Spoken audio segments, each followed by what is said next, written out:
Bonjour à tous. C'est déjà notre dernier rendez-vous.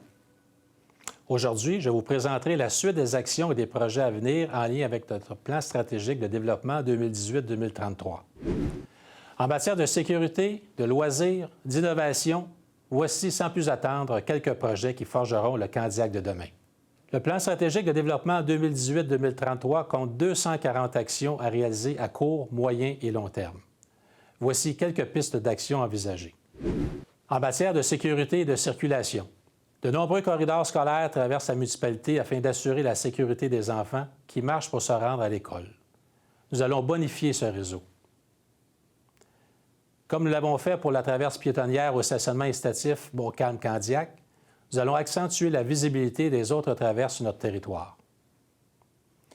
Nous allons mettre en place un programme de réaménagement des rues qui prévoit l'ajout de trottoirs et de bandes cyclables. Concernant la portion du boulevard Jean-Lemans située de l'autre côté de la 930, nous allons procéder à son réaménagement et à sa modernisation. Maintenant, en matière de sport, de culture et de loisirs. Les jeunes seront très heureux d'apprendre que nous aurons sous peu une piste de pump track aménagée au parc Fernand-Séguin. Nous avons actuellement un programme d'aide financière aux athlètes, à la culture et aux arts en place, mais nous souhaitons le mettre à jour et le bonifier au cours des prochaines années.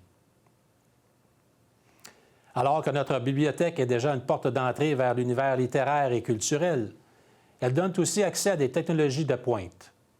En ce sens, nous prévoyons y aménager des espaces consacrés à des ateliers créatifs et numériques. Comme ce sera le cas pour la patinoire réfrigérée couverte, nous allons, au cours des prochaines années, nous assurer d'intégrer des œuvres d'art dans nos grands projets municipaux. Pour ce qui est du secteur communautaire et de notre collectivité, la Ville s'engage à effectuer la refonte de sa politique de la famille et des aînés adoptée en 2015. Nous sommes également en train de réviser notre politique familiale de remboursement des frais d'inscription aux activités de loisirs, communément appelée rabais familial, qui permet aux familles de profiter d'une réduction substantielle pour la pratique de leurs activités de loisirs. Mentionnons une démarche de consultation publique sur l'avenir du golf que nous avons entamée le 8 octobre dernier et que nous prévoyons terminer à l'automne 2021. Il s'agit de l'une des plus vastes démarches de l'histoire de la Ville. L'objectif est d'échanger avec la population afin d'élaborer une vision pour ce terrain de 5,5 millions de pieds carrés.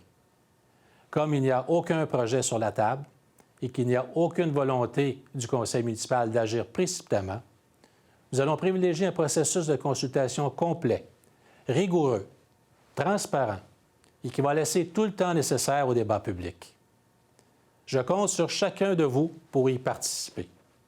Vous trouverez tous les détails sur celle-ci au agora.candiac.ca. Je vous ai mentionné lors du dernier épisode que nous travaillons sur la réalisation d'un plan directeur sur la mobilité durable et active.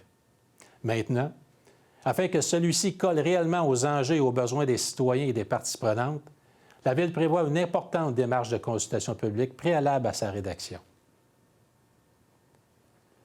L'un de nos objectifs pour les prochaines années est d'inclure plus fréquemment la clientèle jeunesse dans nos réflexions et nos décisions. Pour s'en assurer, nous procéderons à l'élaboration d'un plan d'action jeunesse. Un sujet qui vous interpelle et qui fait la fierté de notre Ville, les parcs et espaces verts. Voyons ce que nous avons prévu pour ceux-ci. D'ici 2022, nous allons aménager le marais Fouquet en parc de la nature, un peu comme nous l'avons fait avec le marais Strasbourg. Au cours de la prochaine année, le tas de la gare verra également son grand parc linéaire prendre forme. Alors que nous avons récemment terminé la première phase d'aménagement de la place de la Fonderie, dans le square Candiac, la phase 2 demeure à compléter, soit les 2 diagonales piétonnes. En 2016, nous avons procédé à la mise à jour de notre plan directeur des parcs et espaces verts adopté en 2014. En grande partie complété à ce jour, il est maintenant temps de procéder à la refonte complète de cet important outil de planification.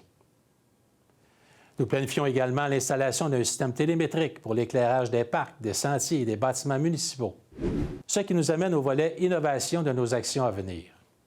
Par des projets novateurs et exemplaires, comme celui de la navette autonome, la Ville a confirmé son statut de leader en matière d'innovation et de développement durable. En ce sens, nous souhaitons établir des partenariats avec des acteurs du milieu afin de devenir un véritable banc d'essai pour des innovations en tout genre. Candiac fera partie d'un centre d'innovation régional qui aura son propre créneau en matière d'innovation. Notre Candiac de demain, c'est tout ça. Un environnement intelligent, une mobilité durable, une gestion saine, une forêt urbaine, une mobilité efficace, le transport actif, l'adaptation climatique et la captation des eaux. C'est déjà tout pour notre 6e épisode, mais également pour cette série Les Rendez-vous du maire. C'est avec fierté que je vous ai présenté les réalisations de nos équipes dévouées, ainsi que des actions que nous planifions pour progresser vers les objectifs du plan stratégique de développement 2018-2033. En terminant, je vous invite à continuer de vous impliquer au sein de notre belle collectivité. Rendez-vous au agora.candiac.ca pour savoir comment vous pouvez vous impliquer dans nos différents processus de participation citoyenne. Merci d'avoir été avec nous et à bientôt.